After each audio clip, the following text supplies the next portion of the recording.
নবীজি সাল্লাল্লাহু আলাইহি ওয়াসাল্লাম আল্লাহর পক্ষ থেকে যে আদেশ নিষেধগুলো আমাদেরকে নিয়ে এসেছেন, সেই আদেশ নিষেধগুলো আমাদেরকে মান্য করতে হবে। আল্লাহ রাব্বুল আলামিন পবিত্র কোরআনের 5 নম্বর পারা 4 নম্বর সূরা সূরাতুন নিসার 66 নম্বর আয়াতের মধ্যে বলেন, বিসমিল্লাহির রহমানির রহিম, ওয়ামা আরসালনা মির রাসূলিন ইল্লা লিইউতাআ বিইذনিল্লাহ। আল্লাহ রাব্বুল আলামিন বলেন, আমি আমার হাবিবকে, আমার দোস্তকে, আমার নবীকে আমি পাঠিয়েছি এই জন্য যে আমার নির্দেশ অনুযায়ী তোমরা তার আদেশ নিষেধগুলো মান্য করবে। আল্লাহ নবীকে পাঠিয়েছেন আমরা যেন আল্লাহর আদেশ নিষেধের ক্ষেত্রে যেন রাসূলকে অনুসরণ করি, রাসূলকে, নবীকে যেন আমরা অনুসরণ করি। বলুন সুবহানাল্লাহ। এরপরে আল্লাহ রাব্বুল আলামিন বলেন, ওয়ালাউ আন্নাহুম ইয যালামু আনফুসাহুম জাউকা ফাস্তাগফিরুল্লাহা ওয়াস্তাগফারা লাহুমুর রাসূল লাওয়াজাদুল্লাহা তাওয়াবার রহিমা। আল্লাহ রাব্বুল আলামিন বলেন, ও পৃথিবীর মানুষ, তোমরা যখন অন্যায় করবা, অপরাধ করবা, গুনাহের সাগরে যখন হাবুডুবু খাইবা, তোমাদের গুনাহগুলো মাফ করানো দরকার। আমাদের গুনাহ আছে না নাই? আমাদের গুনাহ আছে, কারো কম গুনাহ, কারো বেশি গুনাহ। যতটুকু গুনাহ হোক না কেন আমাদের গুনাহগুলো ক্ষমা করাতে হবে, আমাদের অন্যায় অপরাধগুলো মাপ চাইতে হবে আল্লাহর কাছে। আল্লাহ রাব্বুল আলামিন ঘোষণা দিলেন, ও পৃথিবীর মানুষ রে, ওয়ালাউ আন্নাহুম ইয যালামু আনফুসাহুম, তোমরা যখন নিজেদের উপর জুলুম করবা, অত্যাচার করবা, তোমাদের নফসের উপর যখন তোমরা জুলুম করবা, জাউকা, তোমরা আমার হাবিবের দরবারে সরে যাও। কন্যা সুবহানাল্লাহ। কোথায় যাইতে হবে? আল্লাহর নবীর দরবারে আমাদেরকে যাইতে হবে।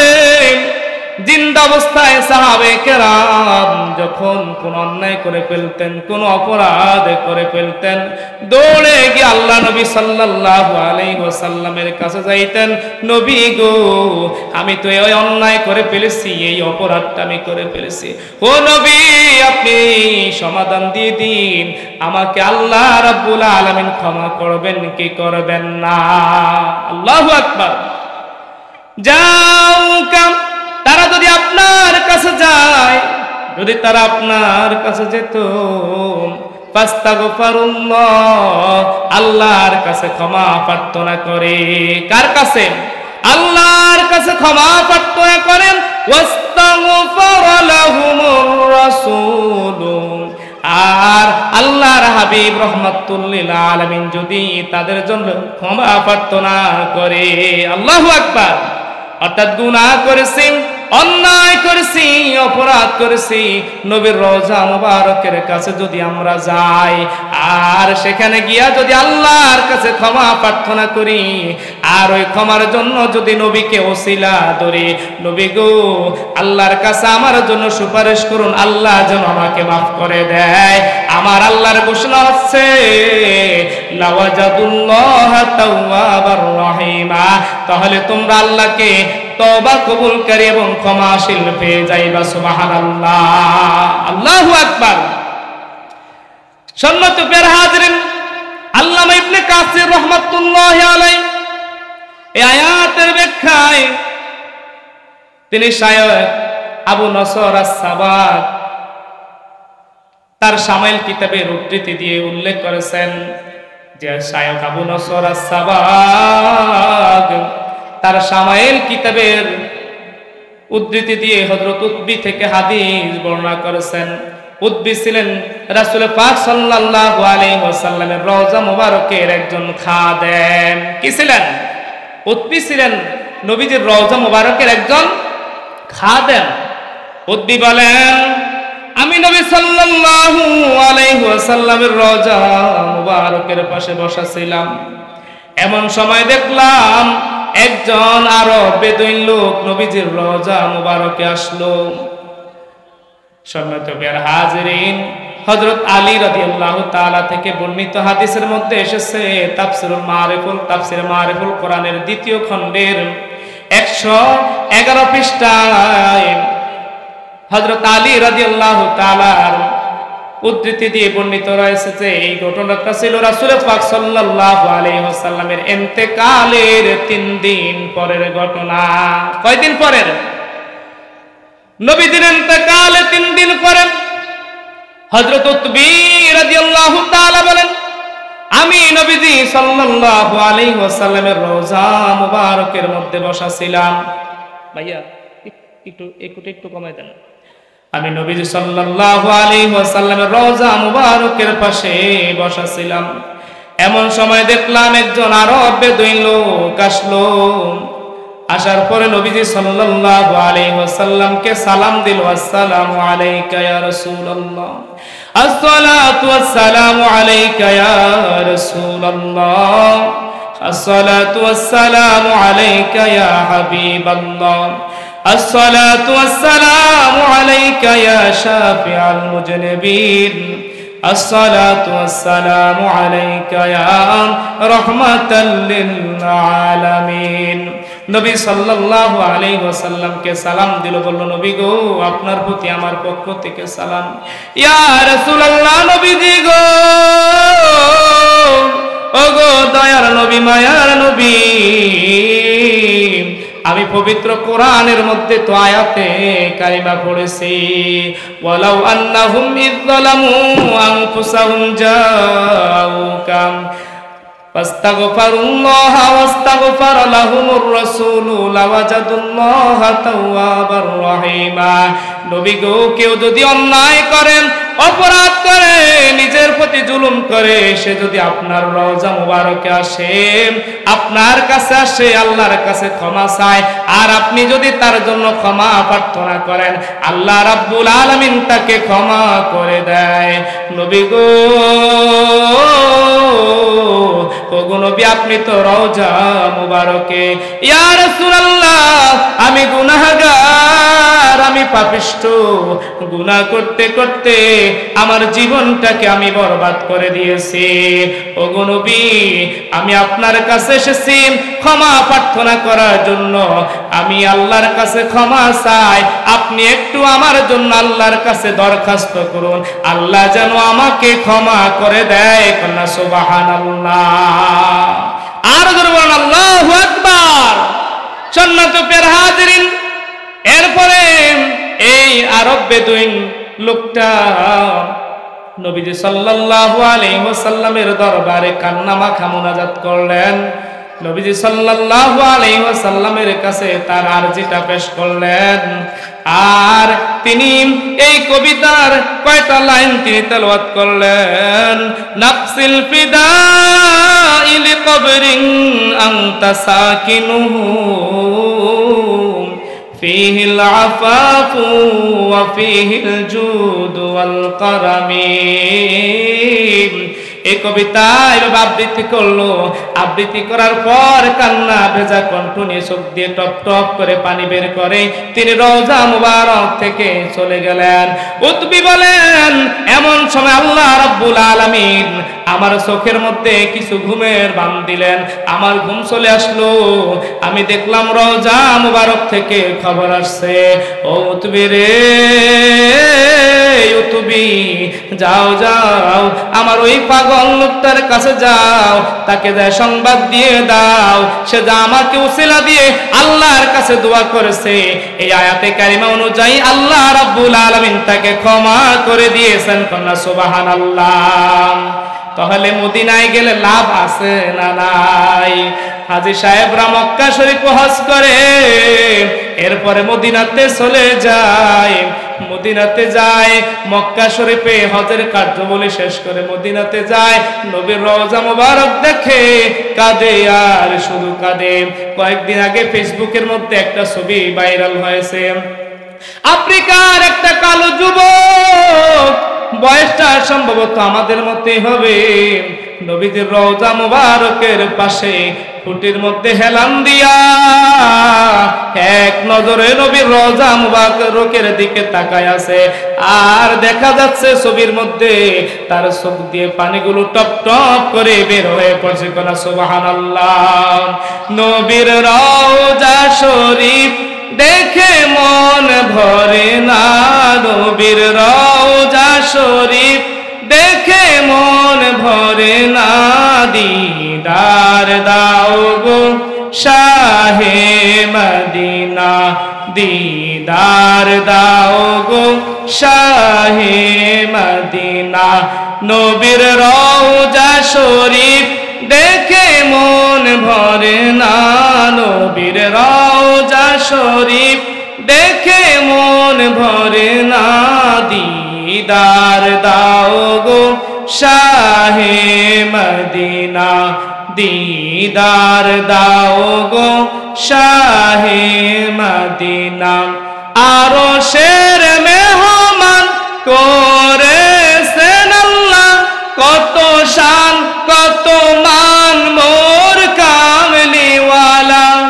আরশের মেহমান করেছেন আল্লাহ, কত শান কত মান মোর কামলিওয়ালা।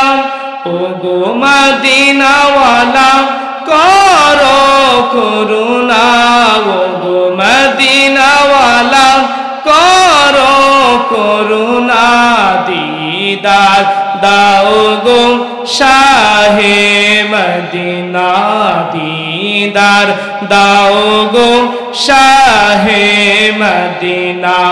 জালি মুবারক দেখিলে এক নজর, জালি মুবারক দেখিলে এক নজর, নূরেতে ঝলমল করবে ভিতর।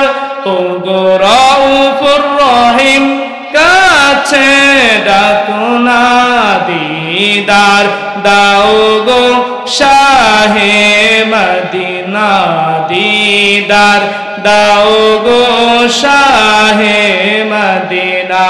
নবীর রওজা মুবারকে যাইতে মন চাই কি চায় না? কার কার নবীজির রওজা মুবারকে যেতে মন চাই একটু হাত তুলে দেখায়। নারায়ে তাকবীর, নারায়ে রিসালাত, আহলে সুন্নাত ওয়াল জামাত। সম্মানিত প্রিয় হাজিরিন, ওই আফ্রিকার যুবকটা নবীর রওজা মুবারকের পাশে খুঁটির সাথে হেলান দিয়া নবীজির রওজা মুবারকের দিকে তাকায় শুধু কাঁদে আর কাঁদে। আমাদের দেশের বাংলাদেশের সব বিভিন্ন দেশের হাজী সাহেবরাও তারাও মক্কা মুআজ্জামায় গেছেন। তারা মক্কা শরীফে হজ করার পর মদিনা শরীফে যাবে। মদিনা শরীফে যাওয়ার পর মদিনাকে ছেড়ে নবীজির রওজা মুবারক ছেড়ে তাদের আসতে শুধু মনে চাবে না, মনে হয় যেন তারা মদিনার মধ্যে কি যেন দেখে এসেছে। কত হাজী সাহেবদের সাথে দেখা করলাম, কয় হুজুর আমার মনে হয় দেহটা আমার শুধু বাংলাদেশে আর আমার অন্তরটা রেখে এসেছি মদিনাতুল মুনাওয়ারায়। ও হুজুর জীবনে কত জায়গায় গেলাম, কিন্তু নবীর রওজা মুবারকে গেলে যে কত শান্তি, এরকম শান্তি আর কোথাও মেলে না। নবীজির রওজা মুবারকে যাওয়া দরকার আছে না নাই? নবীর রওজা মুবারকে যাবেন, যাওয়ার পরে জিয়ারত করবেন। আল্লাহর পবিত্র কোরআনে সূরাতুন নিসার ৬৬ নম্বর আয়াতে কারিমার তাফসীর অনুযায়ী বোঝা যায় মানুষ যখন অন্যায় করবে, অপরাধ করবে, গুনাহ করবে, পাপ করবে, এরপরে নবীর রওজা মুবারক জিয়ারত করবে আর নবীকে ওসিলা দিয়ে যখন আল্লাহর কাছে ক্ষমা প্রার্থনা করবে, আমার আল্লাহ রাব্বুল আলামিন তাকে ক্ষমা করে দিবেন। কন্যা সুবহানাল্লাহ। বন্ধুরা আমার, বাবাজিরা আমার, আর এই জিনিসটা কখন হয়? কত বড় বড় মুনাফিকরা তো নবীর রওজা মুবারকে যায়, কিন্তু তাদের তো চোখের পানি পড়ে না। কত মানুষ আমাদের দেশে নবীর রওজা মুবারকে যায়, কিন্তু তারা সওয়াবের নিয়তে যায় না, ক্ষমা প্রার্থনা নিয়তে যায় না। আর এমনকি এই কথা বলে এটা নাকি দোয়া কবুলের জায়গা নয়। কোনা নাউজুবিল্লাহ। আফসোস লাগে তাদের জন্য। মক্কাতে অনেক জায়গা আছে দোয়া কবুলের জায়গা, কিন্তু মদিনা দোয়া কবুলের জায়গা না। সেখানে দোয়া করলে নাকি কোনো লাভ নাই। কোনো নাউজুবিল্লাহ। ধিক্কার জানাই ওই সমস্ত আলেমদেরকে যারা নবীর উম্মত হইয়া দাড়ি লাগায়া, টুপি লাগায়া, লেবাস লাগায়া নবীর আদর্শ থেকে, নবীর ভালোবাসা থেকে, নবীর মহব্বত থেকে মানুষদেরকে দূরে সরিয়ে দিচ্ছে। ঠিক কিনা কন? মানুষের অন্তর থেকে নবীর প্রেম, ভালোবাসা, মহব্বত কেড়ে নিচ্ছে তারা কোন ধরনের আলেম? তারা আলেম না বলে জালেম। ঠিক কিনা কম? সম্মানিত প্রিয় হাজিরিন, কেমনে থাকবো নবীর প্রতি মহব্বত? অন্তরে যদি নবীর ভালোবাসা থাকে, মহব্বত থাকে, তাহলে নবীর রওজা মুবারকের প্রতিও তার টান থাকবে। আর নবীর অন্তর, নবীর জন্য যদি ভালোবাসা না থাকে, তাহলে তার নবীর রওজা মুবারকের জন্য, নবীর দেশের জন্য তার টান থাকবে না। সাহাবায়ে কেরাম নবীকে কেমন ভালোবাসতেন রে বন্ধু! সাহাবায়ে কেরাম নবীকে কেমন মহব্বত করতেন! নবীর একজন সাহাবী, তার নাম হচ্ছে হযরত সাওবান রাদিয়াল্লাহু তাআলা। কি নাম? সাওবান রাদিয়াল্লাহু তাআলা। তিনি নবীকে ছাড়া একটা মুহূর্তের জন্য থাকতে পারতেন না। নবী সাল্লাল্লাহু আলাইহি ওয়াসাল্লামের দরবারে একদিন গেলেন। সূরাতুন নিসার 69 নম্বর আয়াতে কারিমার শানে নজুল এটা। তিনি হযরত সাওবান রাদিয়াল্লাহু তাআলা একদিন নবীজি সাল্লাল্লাহু আলাইহি ওয়াসাল্লামের কাছে গেলেন, কিন্তু সাওবান রাদিয়াল্লাহু তাআলার মনটা অনেক মলিন, অনেক কালো, চেহারাটা অত্যন্ত মলিন হয়ে আছে। মনে হয় যেন ভিতরে বড় ধরনের কোনো রোগ হয়েছে। আমার নবী বলেন, ও সাওবান, কিরে সাওবান, তোমার কি হয়েছে? তোমার মনটা এত খারাপ কেন? আমাদের যখন মন খারাপ থাকে, টেনশনে থাকে, তখন যে কেউ দেখলে বুঝতে পারে লোকটা টেনশনে আছে। ঠিক কিনা কোন? আমার নবী সাল্লাল্লাহু আলাইহি ওয়াসাল্লামের দরবারে গেলেন। যাওয়ার পর নবী বলেন, সাওবান রে, তোমার মন খারাপ কেন? তোমার কি কোনো বড় ধরনের অসুখ হয়েছে কিনা? কয়, না গো না নবী, আমার কোনো বড় ধরনের অসুখ হয় না। কয়, কেন তোমার মনটা খারাপ কেন? কয়, নবী গো, আপনার বিরহের কারণে আমার মন খারাপ। নবী গো, আমি যখন স্ত্রীর কাছে যাই, সন্তানদের কাছে যাই, আমি যখন আপনার কাছে থাকি তখন আমার মনটা প্রফুল্ল থাকে, আনন্দময় থাকে। কিন্তু আমি যখন আমার স্ত্রীর কাছে যাই, সন্তানদের কাছে যাই, বাড়িতে যাই, ঘরে যাই, যেখানে যাই, আপনাকে না দেখলে আমার কোনো ভালো লাগে না। কয়, ইয়া রাসূলুল্লাহ, নবী গো, একটা জিনিস চিন্তা করিয়া আমার মনটা অত্যন্ত খারাপ। কয়, সেই জিনিসটা কি? কয়, নবী গো, আমি আমার এবং আপনার পরকালের কথা চিন্তা করে আমার মনটা খারাপ। কয়, কি সেটা? কয়, ইয়া রাসূলুল্লাহ, নবী গো, আমি ইন্তেকাল করব, আপনারও ইন্তেকাল হবে, আপনার ওফাত হবে। ইয়া রাসূলুল্লাহ, ইয়া হাবিবাল্লাহ, নবী গো, আমি জান্নাতে যাই কি না যাই সেটা তো আমার কোনো গ্যারান্টি নাই। নবী গো, আমি যদিও জান্নাতে যাই, কিন্তু আমি তো থাকবো সবচাইতে নিচের জান্নাতে আমার আমল অনুযায়ী। ও নবী, আর আপনি যেই জান্নাতে থাকবেন, আপনি তো থাকবেন আলা দরজায়, উচ্চ দরজায়।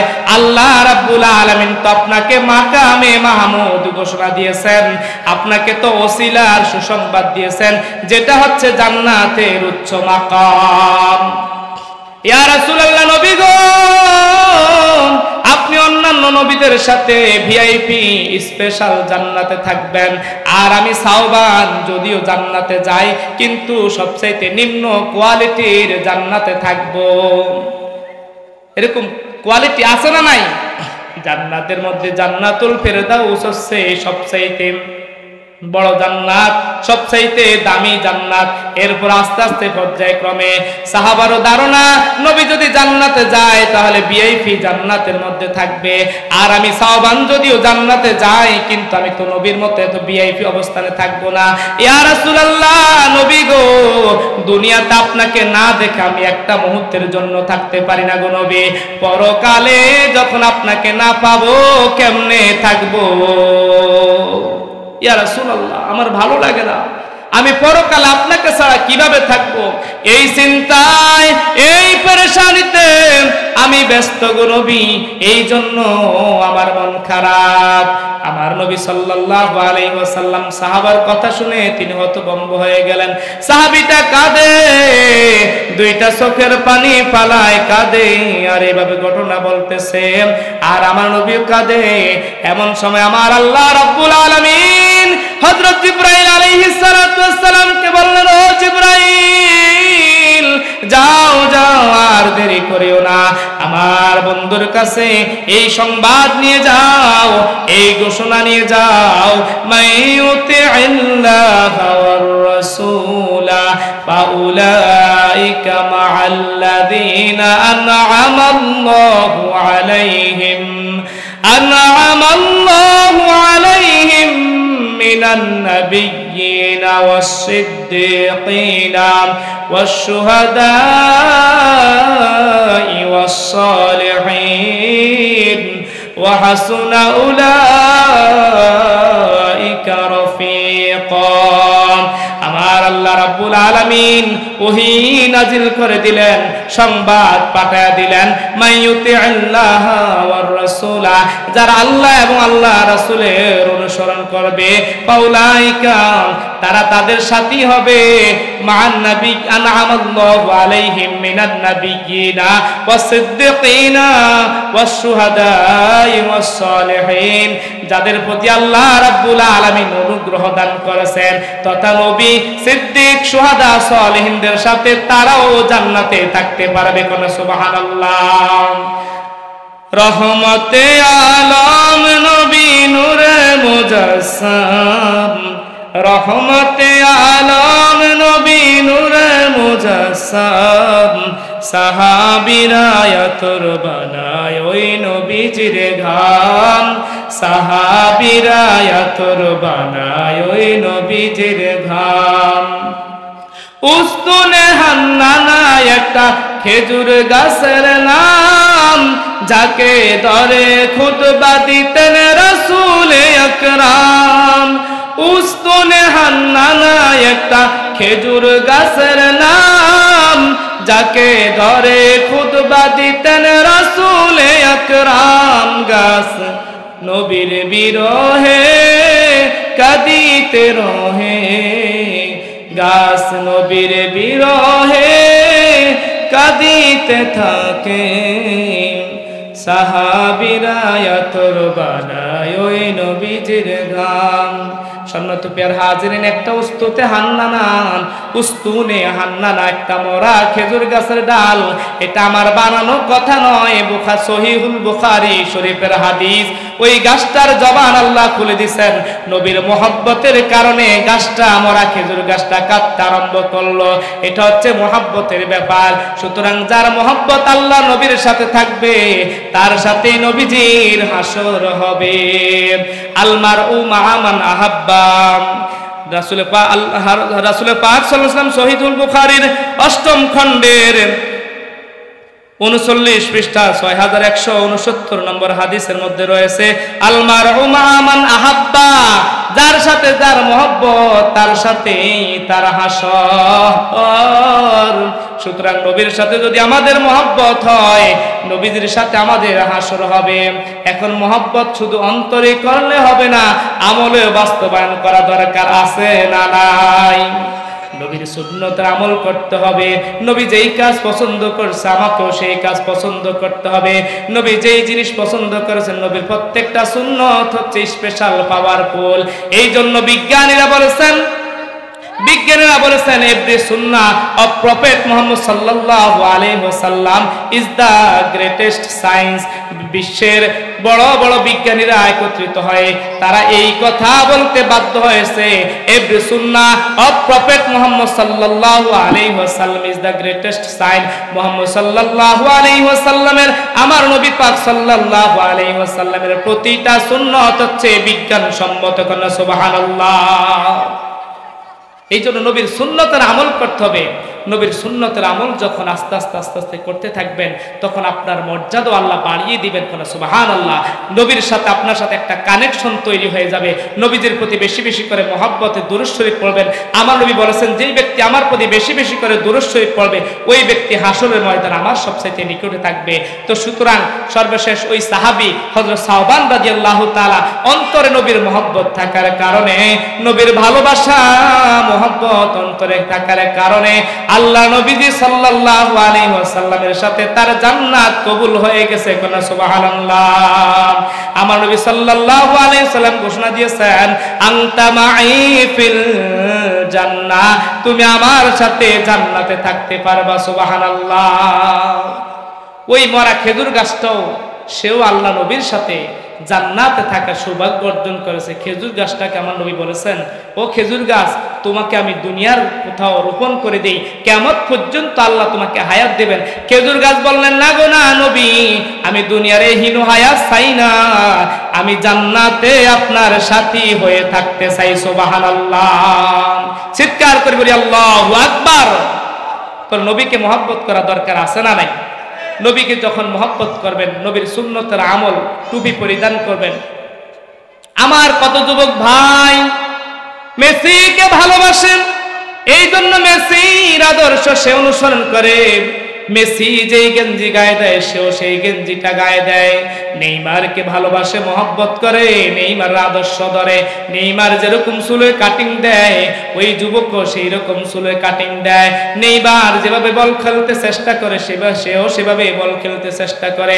আমি আমার কামরাঙ্গার যুবক ভাইদেরকে বলবো, ও যুবক ভাই, যুবক রে, ওই মেসি তোমার কবরে যাবে না, ওই নেইমার তোমার হাসরের ময়দানে তোমাকে সাহায্য করবে না। তোমাকে কবরে সাহায্য করবে আমার নবী, তোমাকে হাসরে সাহায্য করবে আমার নবী, তোমাকে ফুলসিরাতে সাহায্য করবে আমার নবী। সুতরাং বিশ্বের কোন ইহুদি খ্রিস্টানদের আদর্শকে না ধরে তুমি নবীর আদর্শ ধরো, তাহলে নবীর সাথে তোমার হাসর হয়ে যাবে। নবীর আদর্শ ধরা দরকার আছে না নাই? আল্লাহ রাব্বুল আলামিন আমাদের সকলকে নবীর সুন্নাত মোতাবেক জীবন গঠন করা তৌফিক দান করুন। নবীকে অনুসরণ করে করে যেন আমরা কবরে যেতে পারি, বলি আমিন। এখন এশার আজান হবে, এশার আজানের পরে এশার জামাত হবে, এরপরে ইনশাআল্লাহ মাহফিলে বাকি কার্যক্রম